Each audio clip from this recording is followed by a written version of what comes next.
श्री इम्तियाज जलील साहेब यांचा आलिशान असा हा बंगला आहे। आपण बघू शकता मी अभिज्योत विद्यालय इथं आता उभा आहे। आज आपण आलेलो आहोत छत्रपती संभाजीनगर मधल्या काही वक्फ प्रॉपर्टीचा सर्च घ्यायला। इथं माझ्या बाजूला आपण बघू शकता श्री इम्तियाज जलील साहेब यांचा आलिशान असा हा बंगला आहे।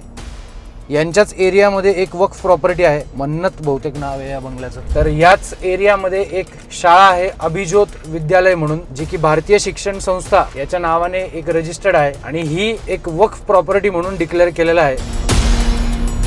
आपण बघू शकता मी अभिज्योत विद्यालय इथं आता उभा आहे आणि हा पूर्णपणे शाळेचा प्रिमाइसेस आहे।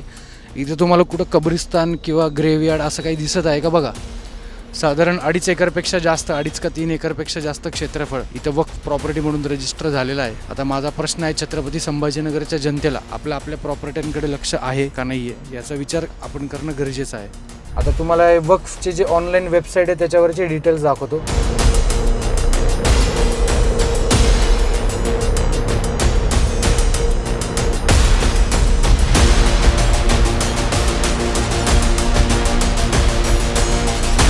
आता माझा प्रश्न आहे छत्रपती संभाजीनगरच्या लोकांना, इथं कब्रिस्तान आपल्याला कुठं दिसत आहे? इथं तर ही प्रायमरी स्कूल आहे, कब्रिस्तान कुठं आहे? आणि जर इथं कब्रिस्तान असेल तर मग इथं शाळा काय करते?